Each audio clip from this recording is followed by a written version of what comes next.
बाब दोयम रहनुमाई के लिए साइन बोर्ड पढ़ें, खुदा पर भरोसा करना। तसव्वुर करें कि आप किसी सड़क पर गाड़ी चला रहे हैं और सड़क जिंदगी की तरफ जाती है। इस सड़क के बीच में कुछ लकीरें लगाई गई हैं। कभी कभार दोहरी पीली रंग की लकीरें नजर आती हैं और ये इस बात की आगाही देती है कि अगर इन लकीरों के आर पार होंगे तो मुसीबत में मुब्तला हो सकते हैं और आप खुद को किसी बड़े हादसे का शिकार बना सकते हैं।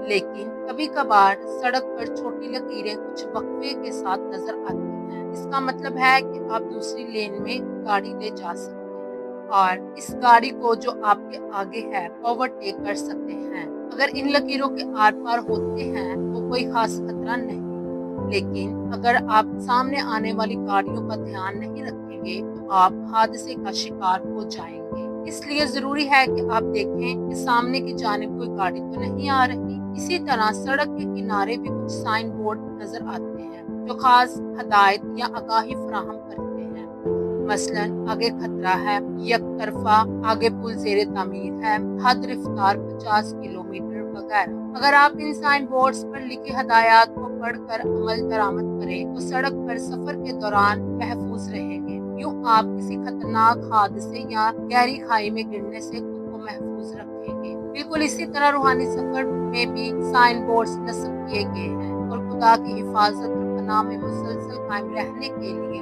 हमें इन साइन बोर्ड्स पर लिखी हदायत पर खुदा पर भरोसा करते हुए अमल करने की जरूरत होगी और अपनी सारी फिक्रें उसी पर डालनी होगी और परेशानी, खौफ, बेचैनी से बचना होगा। हमें गैर जरूरी तौर पर अपने मसाइल का हल तलाश करने की बजाय हमें अपने ख्यालात का रुख उन बातों और चीजों की तरफ मोड़ना होगा जो सच्चाई, दयानतदारी, राज, पाक, खूबसूरत और अच्छी खबर और सिताइश के मुतल्लक है। फिलिपियों उसका 4 बाब और उसकी 8 आयत। अगर हम साइन बोर्ड पर मौजूद इशारात को तवज्जो दें और सड़क की मुकर्ररा हदूद में रहें तो हम अपना सफर जारी रख सकेंगे। हमें तहफ़्फ़ुज़ हासिल होगा और हम उम्र भर खुदा के अजीब और शानदार तजुर्बात को अपनी जिंदगी में तकमील होते देखेंगे। साइन बोर्ड पर लिखी हदायत पर तवज्जो दें। यसाया उसका 30 बाब और उसकी 21 आयत। और जब तू दाहिनी या बाएं तरफ मुड़े तो तेरे कान तेरे पीछे से ये आवाजें सुनेंगे कि राह यही है, इसी पर चल।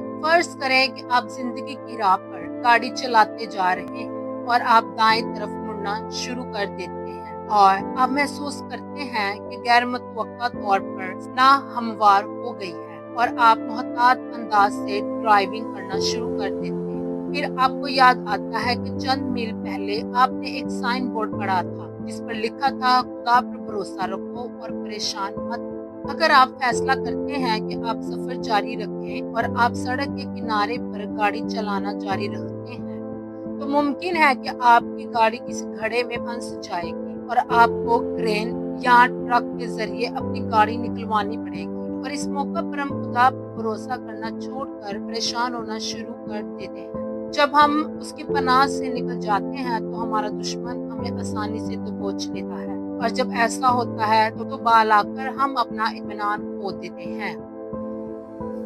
सीधे रास्ते और अपने पाँव के लिए सीधे रास्ते बनाओ ताकि लंगड़ा बेरा ना हो बल्कि शिफा पाए। इब्रानियों उसका 12 बाब और उसकी 13 आयत।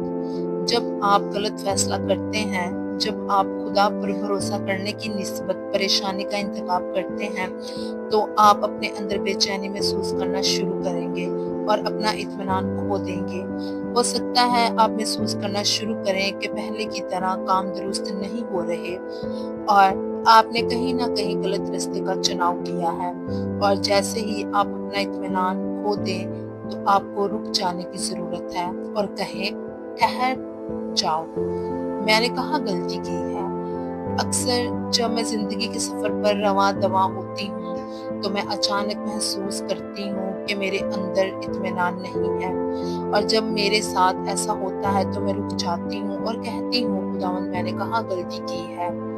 मैं जानती हूँ कि जब मैं अपना इत्मीनान खो देती हूँ तो ये इस बात की तरफ इशारा करता है कि मैं खुदा के परों के साया की पनाह से निकलकर किसी दूसरी राह पर चल निकली हूँ। अमूमन इसकी वजह ये होती है कि मैं परेशान होना शुरू कर देती हूँ اور بعض اوقات اس کی وجہ یہ ہوتی ہے کہ میں نے کوئی غلطی یا گناہ کیا ہوتا ہے اور توبہ نہیں کی ہوتی، یا پھر ایسا ہوتا ہے کہ میں نے کسی سے اچھا سلوک نہیں کیا اور اس بات کا احساس بھی نہیں کیا ہوتا کہ میں نے کسی کی دل آزاری کی ہے۔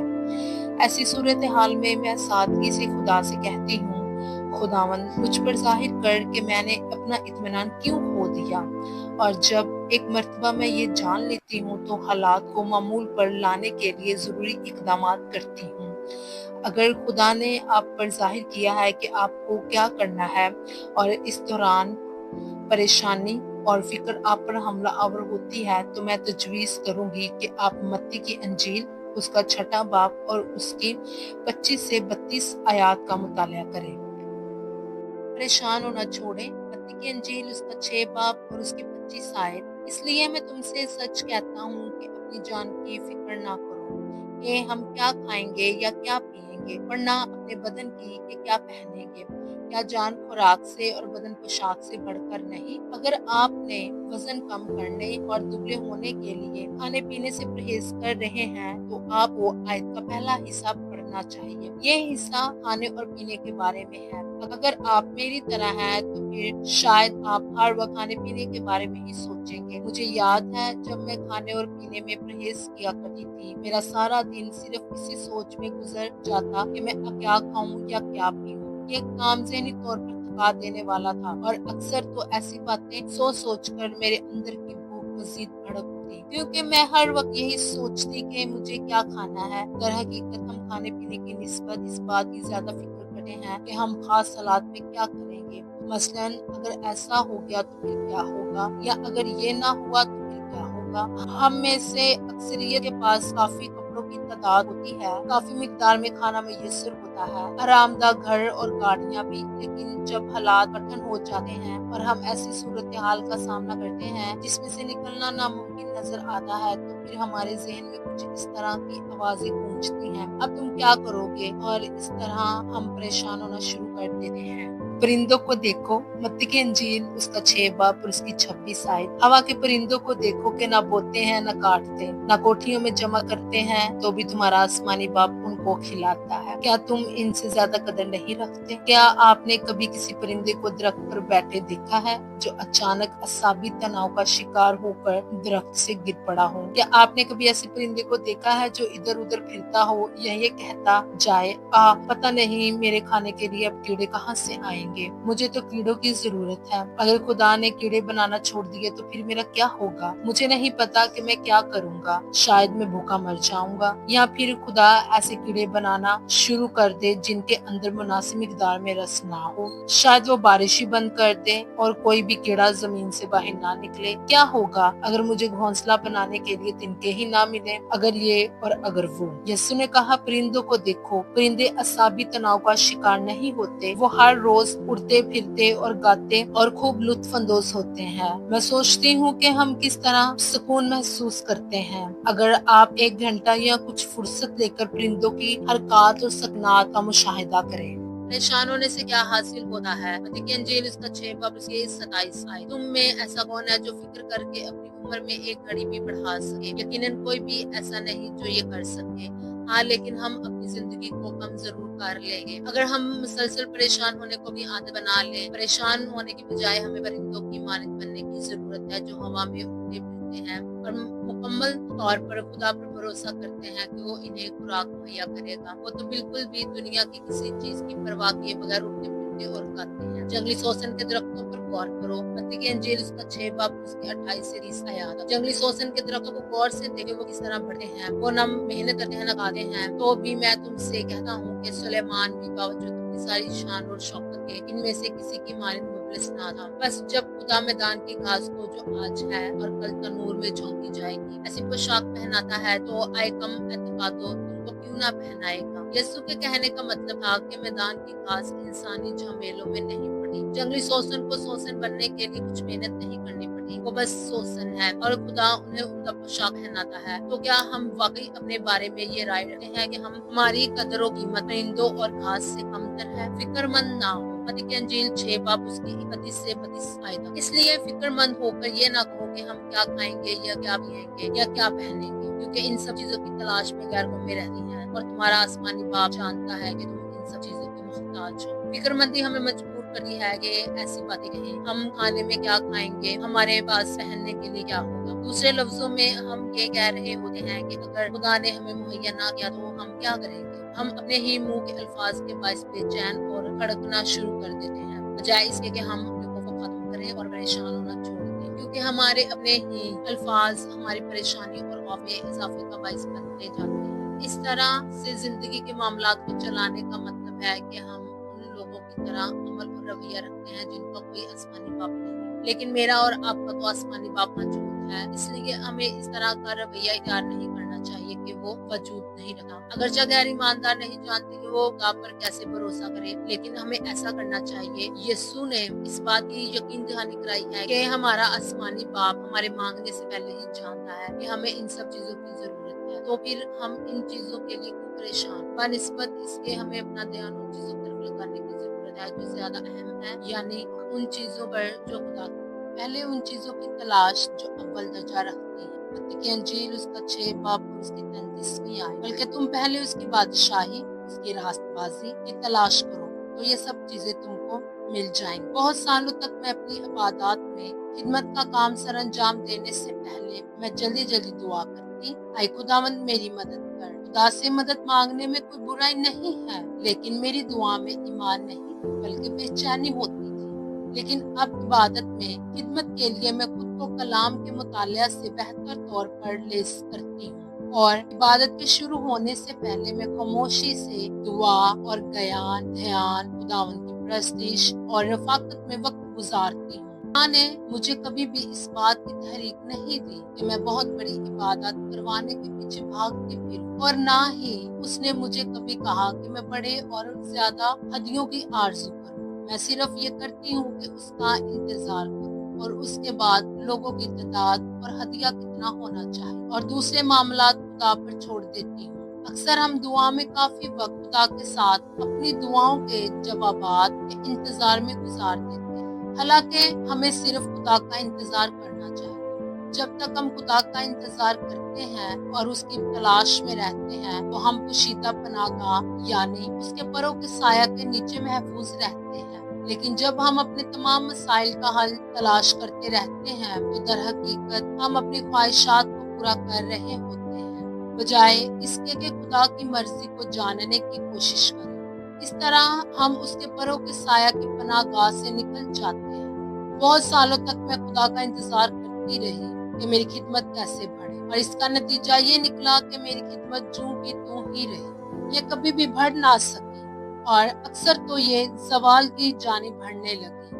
लेकिन उस वक्त मुझे इस बात का अंदाजा नहीं था कि मुझे सिर्फ और सिर्फ खुदा की बादशाही की तलाश करना है और फिर खुदा इसमें खुद ही इजाफा करता जाएगा। लेकिन आप जानते हैं कि आपको अपनी रूहानी तरक्की के लिए भी परेशान होने की जरूरत नहीं है। आपको सिर्फ उसकी बादशाही की तलाश करने की जरूरत है और फिर आप बढ़ना शुरू कर देंगे। खुदा का इंतजार करें, उसमें कयाम करें और फिर खुदा इजाफा और बढ़ोतरी आपकी जिंदगी और खिदमत में लाना शुरू कर देगा। एक शीरख्वार बच्चा सिर्फ दूध पीता है और बढ़ता जाता है। मुझे और आपको खुदा के कलाम के खालिस रूहानी दूध का मुश्ताक होने की जरूरत है ताकि हम रूहानी तौर पर तरक्की कर सकें। पहला पत्रस उसका 2 बाब और उसकी 2 आयत। हम इंसानी कोशिश और जस्तजू के जरिए कभी भी हकीकी रूहानी फतह का तजर्बा नहीं कर सकते, बल्कि पहले हमें उसकी बादशाही और उसकी रास्तबाजी की तलाश करने की जरूरत है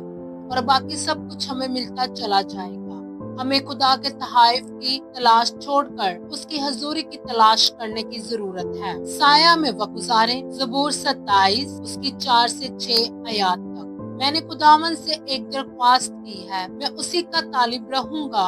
मैं उम्र भर खुदावन के घर में रहूंगा ताकि खुदावन के जमाल को देखूं और उसकी हैकल में इस्तिसार किया करूं, क्योंकि मुसीबत के दिन वो मुझे अपने शामियाना में पोशीदा रखेगा। वो मुझे अपने खैमा के पर्दा में छुपा लेगा। वो मुझे चट्टान पर चढ़ा देगा अब मैं अपने चारों तरफ के दुश्मनों पर सरफराज किया जाऊंगा। मैं उसके खैमा में खुशी की कुर्बानियां गुजरानूंगा। मैं गाऊंगा, मैं खुदावंद की मदद सराय करूंगा। अक्सर हम अपनी जिंदगी में आगे बढ़ने की बजाय पीछे की जानिब कदम उठाने में गुजार देते हैं। चंद साल पहले मैं ऐसा ही कर रही थी।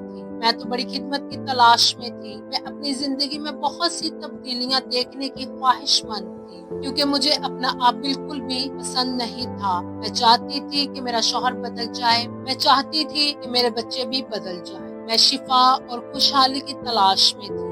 मैं कड़ी धूप में खुले आसमान के नीचे इन सब चीजों की तलाश में थी। हालांकि मुझे तो साया में अपना वक्त गुजारना चाहिए था। फिर खुदा को मुदाखलत करनी पड़ी और मुझ पर जाहिर किया कि मैं कुछ गलत कर रही हूँ। खुदावंद ने मेरी तवज्जो ज़बूर 27 उसकी 4 से 6 आयात की तरफ दिलवाई, ताकि मैं अच्छी तरह समझ सकूं कि मुझे खुदा और उसकी हजूरी की उम्र भर तलाश करते रहना है। इन दिनों में मैं बहुत सी चीजों की तलाश में थी और इन चीजों में से किसी का ताल्लुक खुदा की हजूरी से ना था। लेकिन इसके बाद जब मैंने खुदा की खालिस तौर पर तलाश शुरू की, और जैसा कि अब भी पहले से बढ़कर करती हूँ, तो जब भी कभी मुश्किल मेरे सामने आती है तो वो मुझे छुपा लेता है, जैसा कि मैं उसके पोशीदा खैमा के अंदर हूँ। और फिर जब दुश्मन चारों तरफ मेरी जानिब बढ़ते हैं ताकि मुझे हलाक करें, तो मैं बुलंद आवाज से खुदावंद की हमद व सिताइश करना शुरू कर देती हूँ।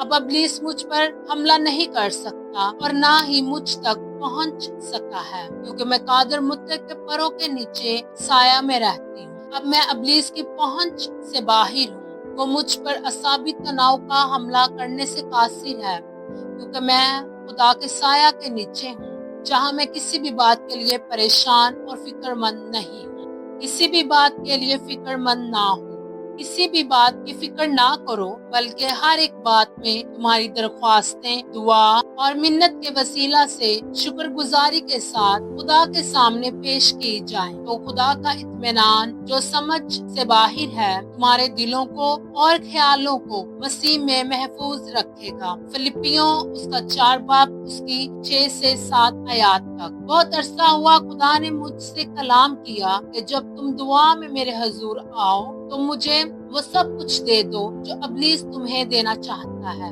यही तो दुआ है। इब्लीस हमारे पास आता है और परेशानी और मुश्किलात हमें थमाने की कोशिश करता है, और हम कहते हैं इतना बड़ा और भारी बोझ मैं नहीं उठा सकता, इसलिए ऐ खुदावंद मैं अपना बोझ तेरे हवाले करता हूँ। फिलिपियों उसका 4 बाब उसकी 6 से 7 आयात में पौलुस रसूल हमें बताता है कि दुआ करो और परेशान मत हो। वो ये नहीं कहता कि दुआ और करो और फिक्रमंद भी होते जाओ। हम दुआ करते हैं और अपनी फिक्रें और मसाइल खुदा को दे देते हैं, और ये इस बात का निशान होता है उस पर भरोसा कर रहे हैं, और यही दुआ करने का तरीका होना चाहिए। मुझे अक्सर ऐसा करना पड़ता है, और इसकी वजह मेरा नौजवान बेटा डैनी है। वो अभी हमारे साथ ही रहता है। चूंकि खिदमत की गर्ज से मुझे और डेव को अक्सर सफर करना पड़ता है, और डैनी को घर अकेला छोड़कर जाना पड़ता है। अपनी तालीम मुकम्मल करने से पहले उसने एक मर्तबा मुझे फोन करके बताया कि इसे स्कूल में काफी मुश्किलात का सामना करना पड़ता है, और जब आप लोग चले जाते हैं तो मैं उदास हो जाता हूँ और आपको याद करता हूँ, खास तौर पर सुबह उठते वक्त और रात को सोने से पहले। इन तमाम सालों में मैंने और डेव ने अपने बेटे डैनी के साथ बहुत अच्छा रिश्ता और ताल्लुक इस्तवार किए रखा। हम इसे प्यार करते हैं और वो भी हमसे प्यार करता है। जब खुदा ने हमारे साथ कलाम किया कि डैनी पैदा हो, तो उस वक्त वही हमारा सबसे छोटा बेटा था, यानी 10 साल का बच्चा। हम उसके स्कूल, वहाँ के दबाव और दूसरे मामलात के लिए फिक्रमंद थे। हम सब रोजाना ऐसे हालात का सामना करते हैं जो एक चैलेंज की हैसियत रखते हैं, और फिर खुद तरसी के फंदे में फंस जाते हैं और सर झुकाए और मुरझाए हुए फिरते हैं, क्योंकि हमारी जिंदगी में कुछ भी कामिल तौर पर नहीं हो पा रहा। लेकिन ऐसा रवैया हमें हमारी मंजिल तक नहीं पहुंचाएगा। हमें अपनी सोच और ध्यान बदलने की जरूरत है और वो करना चाहिए जो बाइबल मुकद्दस कहती है। दुआ करो और फिर जब कभी मुझे दैनिक के मुतालिक फिक्र होने लगती है, यानी जब मैं शहर और घर से दूर होती हूँ कि खिदमत का काम सर अंजाम दे सकूं, तो ये दुआ करती, आय आसमानी बाप, मैं तेरा शुक्र अदा करती हूँ कि तू दैनिक की हिफाजत कर रहा है। तेरा शुक्र हो खुदावन, तू उसके लिए अच्छे मंसूबे रखा है। तेरी निगाह हर लम्हा उस पर है और तू उसके लिए वो कुछ कर रहा है जो उसकी जिंदगी के लिए बेहतरीन है। तेरा शुक्र हो कि वो तेरे बेटे यीशु के खून में महफूज है। जब मैं और आप इस तरह दुआ करना शुरू कर देते हैं तो इब्लीस हमें छोड़कर चला जाता है। वो जान जाता है कि हम अपनी जगह से टलने वाले नहीं और हमारा इरादा पक्का है कि खुदा पर भरोसा रखें। याकूब उसका पहला बाब उसकी 6 से 7 आयत तक। मगर ईमान से मांगे और कुछ